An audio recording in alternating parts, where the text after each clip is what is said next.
Well, hello everyone, and thank you so much for watching this video. My name is Jana Fredericks. We are here at Lichtenfeld Nurseries, and I'm gonna be trying to teach you to do some container gardening today. We're gonna be talking about soil and soil preparation, about some textures, sun exposure, watering, and care for your containers.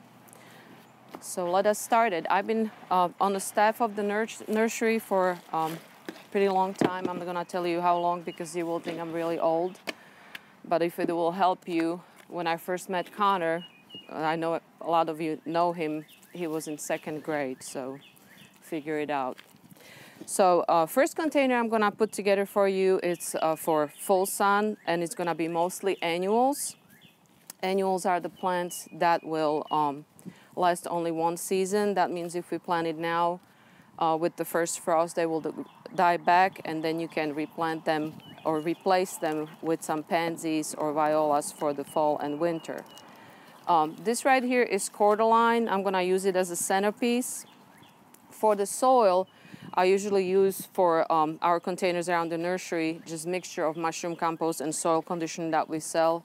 Over here, we use it also as a planting material for any shrubs or trees that you combine it with your clay or existing soil. You can also use potting mix. We do sell the Daddy Pete's products. They are really good quality potting mix, and soil conditioner and mushroom compost also comes from the same company. For the height, we're using the cordyline here, and for a little accent of color and texture, these are sun coleus. You can place your container, your plants in a container either where you center your highest point, or if it's going against the wall or against some post, where you're just looking at it from one side, you can put your highest point in the back of the container. So this is the cordyline and coleus. You can see how fine texture, kind of grassy look the cordyline has, and where your coleus will grow, it will have much bigger, bulkier leaves. This is euphorbia. That is usually just totally game changer in the containers because it has texture and flower like nothing else. It's really fine, really small flowers that will bloom all summer long. I like to plant my containers and put the soil kind of all the way to the top of the edge. So when you're using your spillers, the plants that will trail over the edge, they will not go over really high and make kind of little hump there. So we do have our tall plant, which is the thriller. We have some fillers, coleus and euphorbia that will be a little bit lower growing. And now we go for the spillers. That will be the plants that will just kind of spill over, fill in the spaces in between, and give you some soften of the edge on the container, and they will bloom all summer. This is a white bacopa, and these are trailing petunias. You can see how I'm breaking up the root ball a little bit when I'm putting them in. You do the same when you're planting your trees and shrubs. Never plant the root ball that is really root bound. We're trying to pick up also the colors that will go really well together. We do have a little bit pink and purple in this cordyline, and really pretty purple on this petunia, and also another little white with the edge of the petunia. We have the bacopa.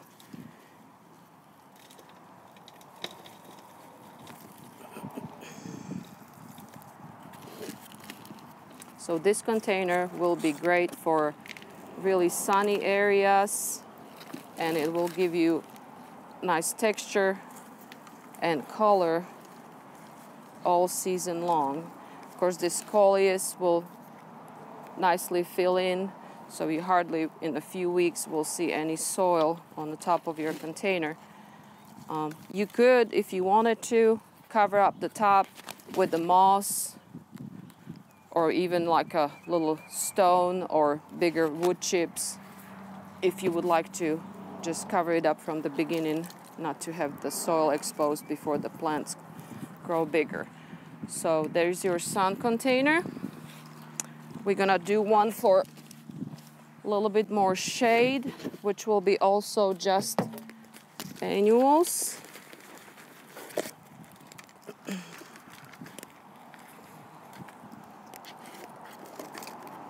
So over here I have this hybrid begonia, which will give us really good size eventually. These are small plants, but with the temperatures rising, these plants really like warm soil and warm climate, so they will start growing really quickly. This is asparagus that will give you beautiful texture break from that big leaf on the begonia. And we're gonna pick up a little bit of that reddish that is on the bottom of the leaf of this begonia with this Hippoestes or polka dot plant that has, again, a little bit different texture on the leaf.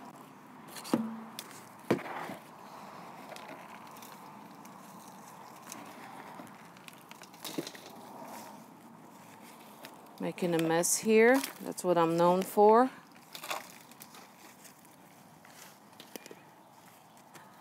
Something flowering in there will be beautiful. And again, you have that beautiful color combination, picking up those colors all the way around with the burgundy leaf, but we'll give it a little bit lighter color on the flower. Again, you need to break up that root ball a little bit, just work your fingers through it. Put it in here. That will give you flowers all summer long. Those are New Guinea impatiens. And for the spiller, this is a wire vine or Muhlenbeckia. It's very good perennial. This one you don't have to replace. Very small leaf, stays green all the time. Very fast grower and gives you really beautiful spill. And again, if you look at it closely, it has that really pretty dark color on the stem, just like we have on some of these plants in here. So we kind of echo those colors all the way around. You could put another little Bacopa. Bacopa is really good because it can take pretty much sun or shade. You can put another spiller in there if you want to. And then I would just fill a few spaces here I have with these green leaf white begonias. That will kind of freshen everything up with the color of the leaves they have and that really cute white flower. Again, that will be blooming all season long. Because annuals are such a heavy bloomers, because they have short-lived season, it's really good to fertilize your annuals frequently. They are what we call them heavy feeders. So any fertilizer with a little bit higher phosphate, it's perfect, like this Happy Frog. Fruit and flower has a little bit higher phosphate. That will help create a little bit more flowers on the plants. So this combination in this container can take lots of shade and it will give you really nice color and texture in a shady area for all season. So these two containers we have done so far are containers that are mostly annuals. There will be plants that will, of course, die with the first frost. So we're gonna create container now that will have mostly perennials. Those are plants that will come back every year. I have a couple of them over here in this container that will actually remain green all year round. This is Canna lily. It's one of the newer series called Canna Canova. And these will not get quite as large as the old classic varieties of cannas. We're gonna use that for our highest point. Beautiful bulky leaves, really pretty color on the flower. And this right here is one of my favorites, and you can see them also blooming in our gardens. This is Salvia greggii. That is semi-evergreen sage. It gets quite a large size in the ground, but in a container, when you put it in a restriction, it's not gonna grow quite as large.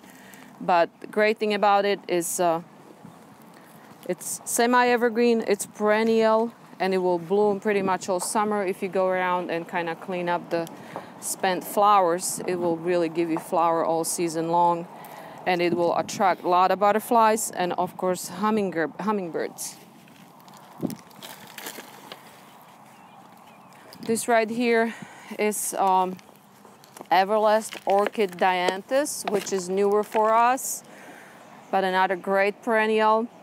It's got really nice mild fragrance, stays evergreen, and it also will bloom really heavy in the spring, sporadically through the summer, and it will give you another really heavy bloom in the fall. That will give you really nice kind of grassy texture in your container, and just kind of tied all the textures together with this beautiful color combination. And there's few annuals we're gonna put in just for the spillers. This right here is pink bacopa. Again, will be blooming all summer long. Put him over here on the edge, and we'll add a little bit of silver texture. This is Dichondra Silver Falls. I think that's the very right name for it. Of course, your canna will sprout out some more with some more stalk coming up, and your dianthus and the salvia will expand a little bit as they grow, so they fill in the container really nicely. Really, just probably within a few weeks. And the dichondra will spill down, and it also will cover the soil back here. So on this container, you can leave these three main plants and just maybe plant them over with some pansies in the fall. When you cut the canna back, you can shear the salvia a little bit. Of course, you will have that really pretty texture through the winter of the dianthus, and then you can just pop a few pansies in there and you don't have to worry about it too much. So that's your sun perennial container. I'll set it down here. This will be our shade mostly perennial container.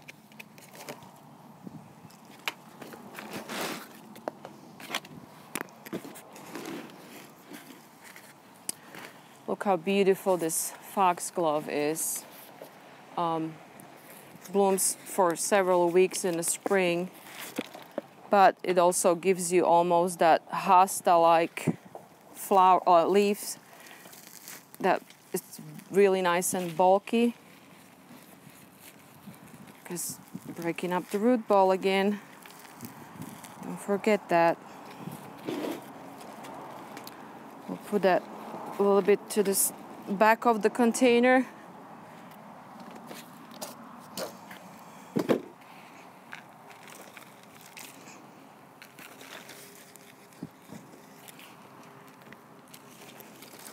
Fill up around it.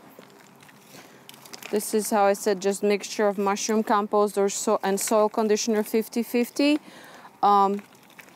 If you have nice deck or patio where you put in your containers, I would recommend to use potting mix over this, because the mushroom compost can leak a little bit of that compost tea on your surface. This right here is coral bell or heuchera.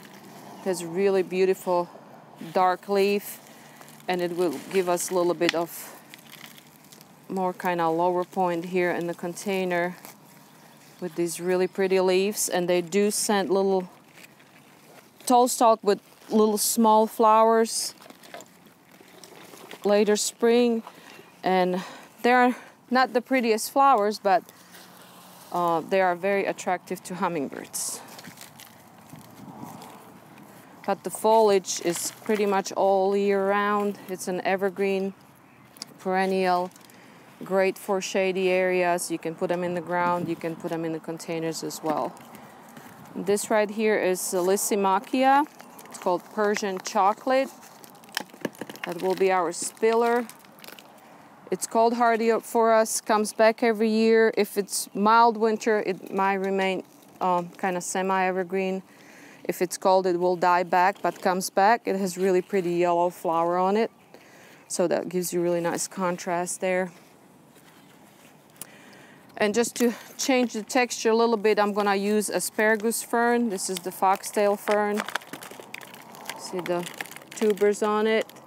Sometimes when the winter is mild, they also will come back, but we sell it always as an annual. But that completely changes the texture of the container. It will grow a little bit taller, but also spills over a little bit. It does have a little tiny white flower. I don't know if you really pay attention to it much, but it's just a beautiful, beautiful texture. And then I was just gonna pop a few of these impatiens. We'll pick up a little bit of that kind of peachy color, a little bit of pink and white. Just fill it in with these. That way you will have more flower in it. So pretty much what you're gonna be exchanging in this container will be mostly just foxtail fern and these impatiens. Everything else can remain. Tuck it in nicely. I know I'm packing my containers really tight. You don't have to use as many plants, but I like them full from the beginning, and then if it happens that one little plant dies in there, you will have enough to cover over with the other material you have in there. So that's our shade, perennial, little bit of annual container. I'm gonna do one more container for you, which will be more useful, not just to look at, but also you can consume most of these plants. This is gonna be mostly herbs. So for my highest plant, I'm gonna use this beautiful pineapple sage. That's one of my favorite, I believe. If you lightly wrap the leaf, you can smell the pineapple. It has beautiful red flower, deep red flower in the summertime, late spring and summer. And let me tell you, hummingbirds go crazy over that one. So we're gonna use that as a center because it gets pretty tall, but we have a couple more tall plants here. I'm gonna use basil. So you can use all of these, not all of them, but almost all of them for cooking. Basil, you know, gets a little bit taller as well. If you wanna keep your basil going nicely, it's a really good idea to cut the flowers off frequently. I know that it's a great pollinator and bees love them, but your plant will look much better if you do go around and cut your flowers off. This is stevia, and we tasted it. It's very sweet, so you can just use it for a sweetener.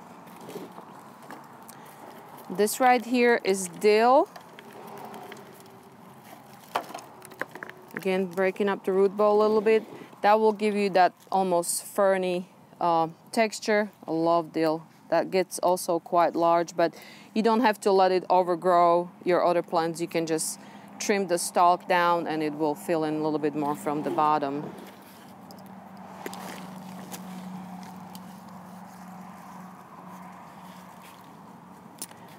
This right here is golden oregano.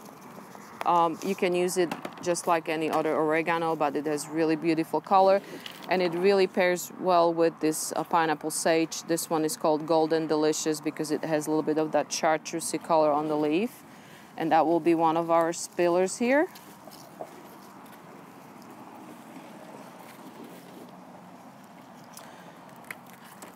Then another great texture and very good herb is chamomile. That will have little miniature daisy-like flowers in the summer that you can pick and dry, and you can make a delicious calming tea with the chamomile. It's a really good herb, and it has a lot of healing properties as well. And then I have this beautiful platinum blind lavender, which is great lavender. It stays green all the time. Really pretty purple flowers in the summer, but just the texture and color is really, really pretty. So we're gonna put him over here. Of course, this all is gonna fill in on its own. You don't have to put anything else really in this size of a container. But if you would like to have something pretty and flowering, we can pop a little bit of that pink, goes really well with the chartreuse. And you can have a little flower there through the summer. This is a trailing vinca. Love those plants. They perform really well all through the summer. They will spill down. I've had them in the past in the containers that were about 4 feet tall, and the vinca went probably at least halfway down to the container, so it's really, really good plant. So we're gonna have 4 little spillers coupled with the color. Everything else except for the vinca you can use for cooking, and you can put it close to your front door, back door, wherever your kitchen is, so you can just get a little bit of herb when you need it. I have a couple more combinations I'm gonna just show you. Perennials, all of them, very easy. Tassel fern, hosta, and creeping Jenny for spiller. Colors go beautifully together. Not hard to take care of at all. You can have it on the shady porch. Another easy one for shade, Aspidistra. It's hard to destroy. Beautiful texture of this Everest grass. We can use that heuchera we already used in one of the containers. And for the more silver with the Everest grass, this is Lamium. All perennials, shady porch, front, back, by your doors. Very pretty combination. If you want a little pop of color, you can put New Guinea impatient in there, and you will enjoy it all year long. Thank you very much for watching. If you have some containers you need help with, over here at the nursery, we'll be more than happy to help you with some combination when you come. You can come visit our gardens, and we are open Monday through Saturday. We would love to see you. Thank you so much for watching.